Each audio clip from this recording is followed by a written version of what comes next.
뉴욕의 어느 유명한 호텔 CEO가 1년에 2차례 서울을 이제 여행을 하게 됐는데 같은 호텔에 묵게 되었습니다. 근데 두 번째 체크인을 할 때 프런트 직원이 그를 알아보고 반갑게 인사를 하는 거예요. 어서 오십시오. 저희 호텔에 또 와주셔서 얼마나 반갑고 감사한지 알 수가 없습니다. 와, CEO가 감명을 받았어요. 그래서 우리 호텔 직원들도 이런 식으로 다시 찾아오는 손님을 좀 알아보고 인사했으면 좋겠다. 그래서 뉴욕으로 돌아가서 전문가들과 상담을 했습니다. 전문가들이 조언을 합니다.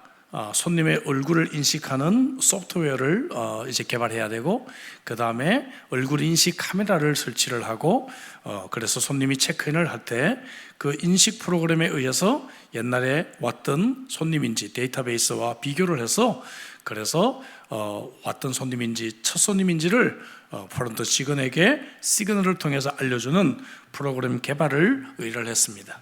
근데 문제는 $250만 든다는 거예요. 그래서 CEO가 비용이 들어도 너무 많이 드니까 그래서 포기를 하고 다음에 서울에 갔을 때는 그 비결이 뭔지 한번 좀 알아내야 되겠다. 그렇게 마음을 먹었는데 다시 서울을 오게 됐습니다. 역시 같은 호텔로 갔더니 프런트 직원이 역시 그를 알아봅니다. 손님, 저희 호텔 또 와주셔서 너무 고맙습니다. 그래서 이제 조심스럽게 어떻게 내가 예전에 왔는 손님인지를 그렇게 정확하게 맞출 수가 있냐, 이 호텔의 손님 인식 시스템이 어떻게 구축이 됐나 진지하게 질문을 했습니다. 근데 호텔 프런트 직원의 대답이 어처구니가 없는 것이었습니다. 호텔에서 택시 기사와 거래를 하고 있다는 것이에요. 그래서 택시 기사가 손님을 태우고 공항에서 호텔로 오는 사이에 몇 가지 이런저런 얘기를 하다가 지나가는 말로 이 호텔에 묵으신 적이 있습니까? 라고 물어서 만약 그 손님이 예전에도 이 호텔에 묵은 적이 있다 그러면 짐을 올려놓을 때 데스크 오른쪽에 올려놓고, 묵은 적이 없이 처음 이 호텔에 왔다 그러면 왼쪽에 올려놓는 방법을 택하고 있다고 합니다. 그 대가로 택시기사에게 $1를 제공하고 있다고 대답을 했다고 해요. 여러분, 인생을 살면서 우리는 수많은 지식을 가지고 있습니다. 우리는 구글링을 하면, 요즘 특별히 AI에 물어보면 별것이 다 나와요.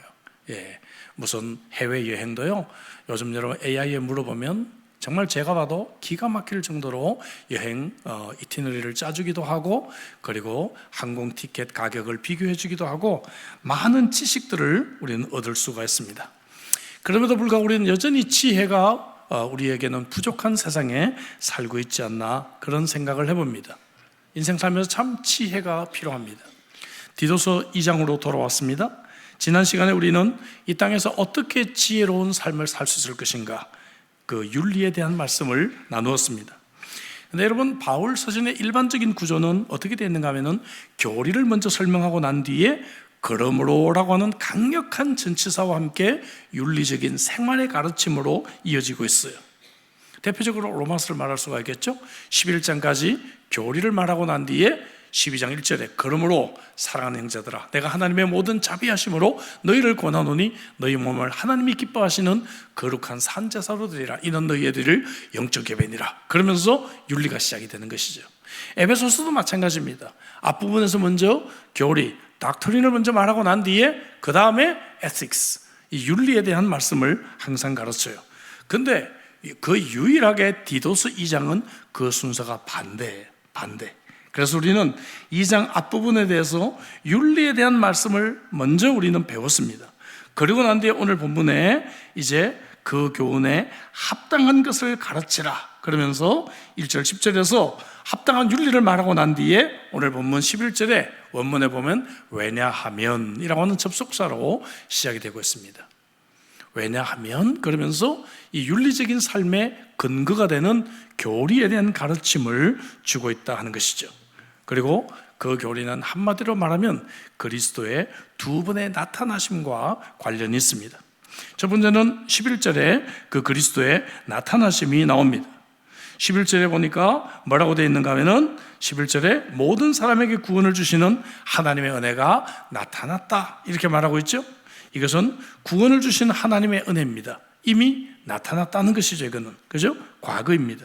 두 번째는 13절인데, 복스러운 소망과 우리의 크신 하나님 구주 예수 그리스도의 영광이 나타나심을 기다리게 하셨다라고, 이렇게 그리스도가 영광 가운데 나타날 그 미래, 그것을 우리들에게 말하고 있습니다. 자, 이 두 가지 나타남이 오늘 본문에 나오고 있어요.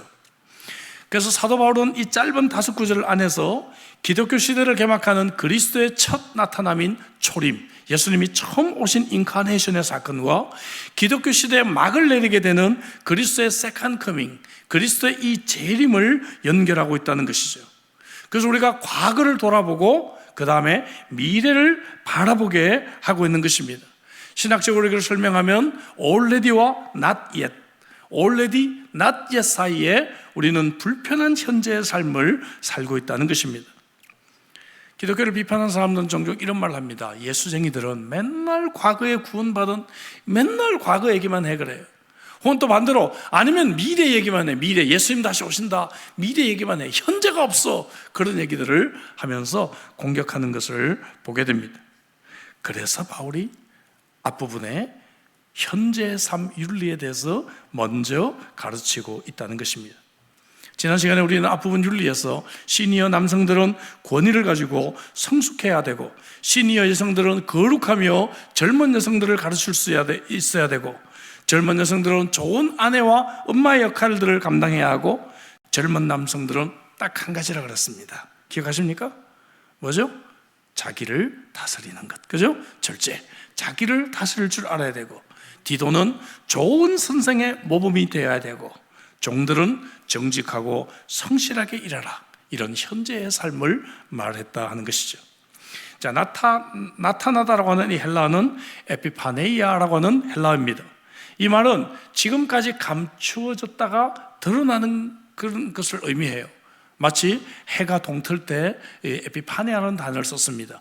적군이 잠복해 있다가 갑자기 나타날 때 에피파네이아라는 단어를 쓰게 되었습니다. 신약 성경에 이 에피파네아라는 단어가 10번 등장을 하는데 4번은 예수님의 첫 오심, 초림, 인카네이션에 사용이 되고 있고, 6번은 예수님의 세컨드 커밍, 예수님이 다시 오신다고 하는 재림에 사용되고 있다는 것을 보게 됩니다. 자, 첫 번째 나타나심을 우리가 먼저 생각해 보려고 합니다. 이것은 우리에게 구원을 주신 은혜예요. 무엇을 주신 은혜라고요? 구원을 주신 은혜입니다. 11절에 이렇게 말하고 있습니다. 하나님은 창세전에 이미 우리들에게 은혜를 주셨지만, 예수님이 이 땅에 처음 오시는 사건을 통해서 이 우리를 구원하신 은혜가 나타났다고 말이죠. 그죠? 이해가 되시죠? 11절, 모든 사람에게 구원을 주시는 하나님의 은혜가 나타났다, 이렇게 말하고 있습니다. 디모데후서 1장 9절 10절도 보면 하나님이 우리를 구원하사 거룩하신 소명으로 부르심은 우리의 행위대로 하심이 아니요 오직 자기의 뜻과 영원 전부터 그리스도 예수 안에서 우리에게 주신 은혜대로 하심이라. 영원 전부터 하나님이 은혜를 준비하셨는데, 10절, 이제는 우리 구주 그리스도 예수의 나타나심으로 말미암아 나타났다는 것입니다. 그죠? 예수님이 오심으로 말미암아 하나님의 은혜가 분명하게 우리들에게 나타나게 되었다, 그렇게 말씀하고 있는 것이죠. 나아가 이 은혜는 우리를 구원할 뿐만 아니라 두 번째, 우리를 양육하는 은혜다 하는 것을 성경이 말하고 있습니다. 바울은 여기서 문법적으로 의인법을 사용합니다. 이 은혜가 우리를 양육시킨다, 이렇게 하고 있어요. 은혜가 우리를 양육하는데 12절에 보면 두 가지가 나와요. 하나는 좀 소극적인 것, 하나는 좀 적극적인 것이 나옵니다. 자, 12절을 볼까요? 우리를 양육하시되 경건하지 않은 것과 이 세상 정욕을 다 버리고. 자, 이건 뭐예요? 소극적으로 우리를, 하나님의 은혜가 우리를 양육해요. 어떻게 양육하는가 하면은 경건하지 않은 것과 이 세상 정욕을 버리게 합니다. 그리고 좀 적극적으로 나가면 신중함과 의로움과 경건함으로 세상에 살 수 있도록 적극적으로 우리를 양육하고 있다 하는 것이죠. 여러분, 예수님을 알고 난 뒤에 옛 생활을 조금씩 여러분들이 청산하게 되셨죠? 여러분, 아멘이십니까? 예. 경건하지 않은 삶에서 좀 그래도 경건한 삶으로 바뀌셨죠? 자기중심적인 삶에서 이제 뭡니까? 조금은 그래도 다른 사람을 생각할 수 있는 그러한 삶으로 좀 바뀌셨죠? 세속적인 삶을 추구하다가 이렇게 수요일 날 여러분들이 하나님을 예배하는 이러한 예수 제자의 삶으로 조금은 변화하셨죠? 이것이 바로 하나님의 은혜가 나타났기 때문이다. 하나님의 은혜는 이렇게 우리를 양육하는 은혜다 하는 것을 말씀하고 있습니다. 두 번째는 그리스도의 나타나심은 그리스도가 영광 가운데 재림할 것을 우리들에게 말하고 있습니다. 여러분, 우리가 이 땅에서 많은 것을 소망하지만 우리의 최고의 소망은 예수님의 다시 오심, 예수님의 재림인 줄로 믿습니다. 그래서 13절에 복스러운 소망을 기다린다, 복스러운 소망을 기다리게 하셨다, 이렇게 말하고 있죠. 13절을 볼까요? 복스러운 소망과 우리의 크신 하나님 구주 예수 그리스도의 영광이 나타나심을 기다리게 하셨다, 이렇게 말하고 있습니다. 자, 여기 크신 하나님 구주 예수 그리스도, 길어요. 자, 이거는 크신 하나님과 구주 예수 그리스도, 이 두 분, 삼위일체의 성부와 성자 두 분을 가리키고 있는 것인가, 아니면 예수 그리스도 한 분을 가리키고 있는 것인가에 대한 여러 가지 이야기들이 있습니다. 근데 이것은 사실상 원문을 보면 정확하게 이것은 한 분을 가르치고 있는 것이에요. 왜냐하면 헬라에서도 이 관사와 연결된 명사는요, 이 동일한 대상을 말합니다. 쉽게 설명하면 여러분, the teacher and father, 한 사람이에요, 두 사람이에요? 영어 공부 다시 하셔야 되겠네요, 그죠? 예. 다시 해볼까요? 그럼 the teacher and father, 한 사람이에요, 두 사람이에요? the teacher and the father, 한 사람이에요, 두 사람이에요? 두 사람이에요. the teacher and father, 한 사람이에요, 두 사람이에요? 한 사람이에요, 한 사람. 예? 이 더라고 하는 것이 중간에서 빠지면 선생님이자 아버지인 사람을 말하고 있는 것이죠. 헬라어도 똑같아요. 헬라어도 이 관사가 하나밖에 없을 때는 이 명사들이 같은 대상을 가르칩니다. 그러니까 이 헬라어 문법으로 볼 때 이것은 구주 예수 그리스도를 이렇게 모디파이하고 있는, 꾸미고 있는 말이에요. 크신 하나님 구주 예수 그리스도, 예수님인데 바로 이분은 누구신가 하면은 크신 하나님이시다, 그렇게 말하고 있는 것입니다. 또 여기 보면 또 나타나다, 이 에피파네아라고 하는 단어가 신약 성경에 몇 번 나온다 그랬죠? 아까? 몇 번 나온다 그랬죠? 다 잊어버리셨네요, 그죠? 10번 나온다 그랬죠. 10번. 예수님의 초림에 몇 번? 4번. 예수님의 재림에 몇 번? 6번. 근데 전부 다 예수 그리스도에게만 적용이 되었고, 하나님의 나타나심이라는 단어는 신약성에 쓰여지지가 않아요. 그걸로 볼 때 이거는 분명히 예수님에 대한 말씀이구나, 그렇게 생각을 해볼 수가 있고요. 나아가서 이 구절 바로 뒤에 그리스도의 고난과 죽음으로 연결되는 이 컨텍스트로 볼 때, 문맥으로 볼 때 이것은 바로 한 분 예수 그리스도를 말하고 있는 것이다, 그렇게 말할 수가 있어요. 그런데 문제는 크신 하나님이라고 이렇게 모디파이를 하고 있단 말이지요.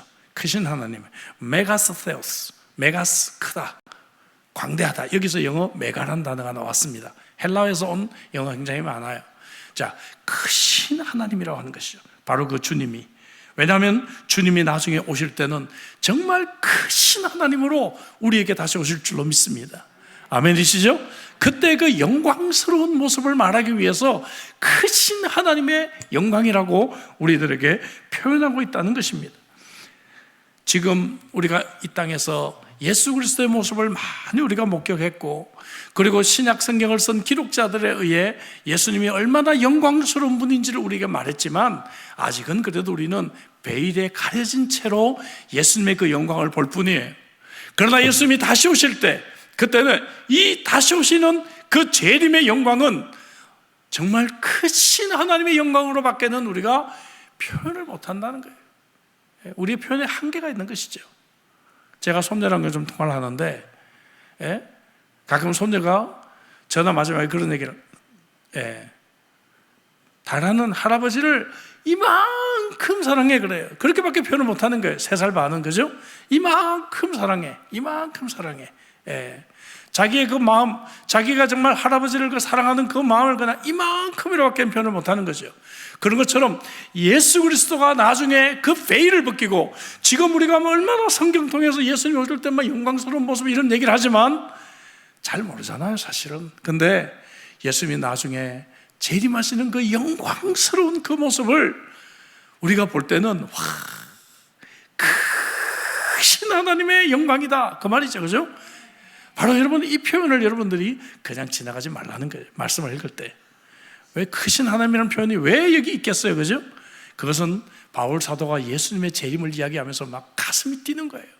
가슴이 막 너무너무 뛰면서 와, 그때는 예수님이 다시 오실 때는 그 영광이 그냥 막 크신 하나님의 영광이야, 이렇게 어린아이와 같은 모습밖에는 표현할 길이 없다 하는 것이죠.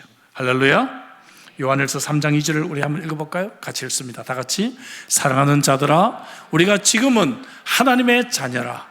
장래에 어떻게 될지는 아직 나타나지 아니하였으나 그가 나타나시면 우리가 그와 같을 줄을 아는 것은 그의 참모습 그대로 볼 것이기 때문이니.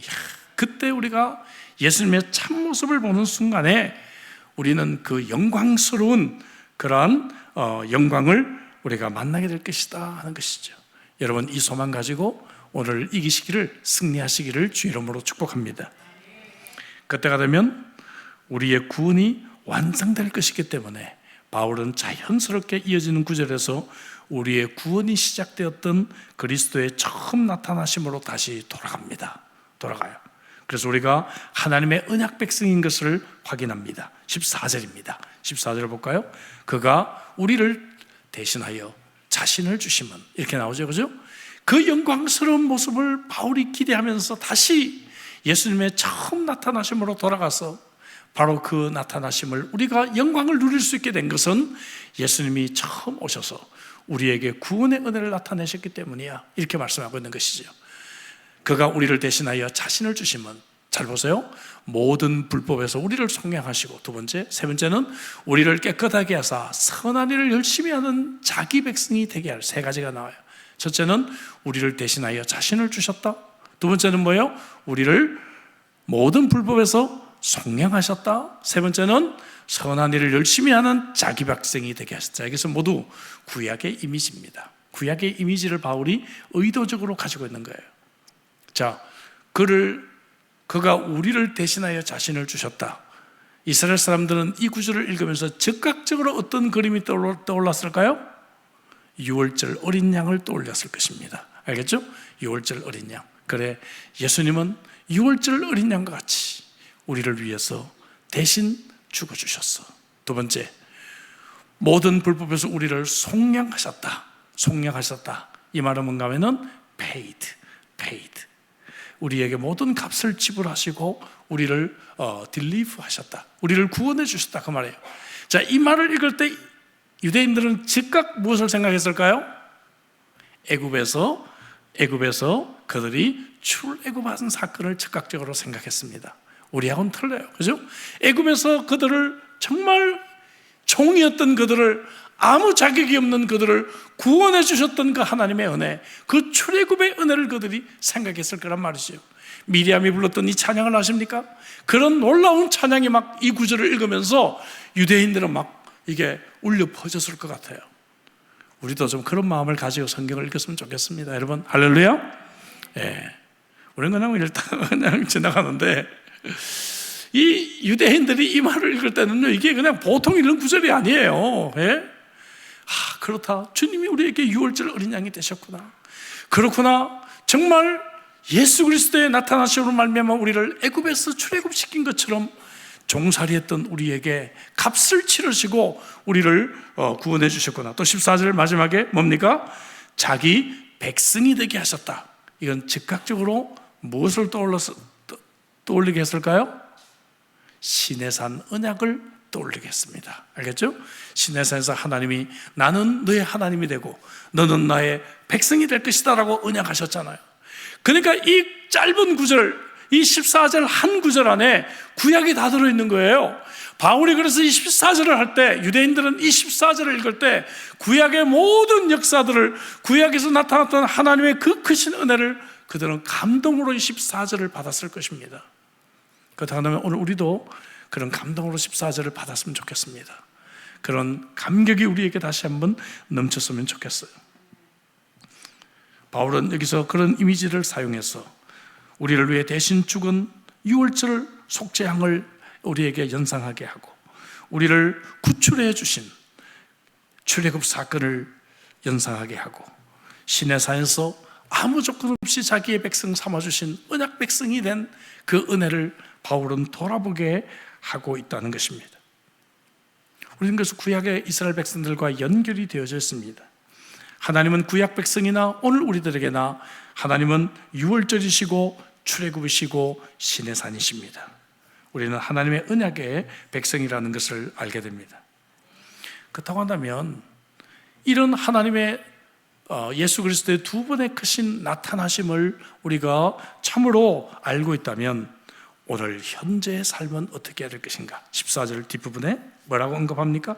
그것은 바로 선한 일을 열심히 하는 자가 되어야 된다는 것이죠. 선한 일을 열심히 하는 오늘 현재의 삶이 우리에게 필요하다는 것입니다. 하나님의 은혜 때문에 열정적으로 살아가게 된다는 것입니다. 15절의 명령으로 마칩니다. 15절에 2장 1절이 명령으로 시작되었어요. 오직 너는 바른 교훈에 합당하게 말하여, 이렇게 시작된 것처럼 15절 너는 이것을 말하고 권면하며 모든 권위로 책망하여 누구에게서든지 업신여김을 받지 말라는 명령으로 다시 마무리가 되고 있습니다. 한 여인이 죽어서 천국에 갔어요. 천국은 그녀가 상상했던 것보다 훨씬 더 아름답고 멋있었습니다. 그래서 남편도 빨리 죽어서 천국에 왔으면 좋겠다, 그런 소원이 있었는데 1년 뒤에 남편도 드디어 세상을 떠나 이제 천국에 가게 되었고 천국에서 남편을 만나게 되었습니다.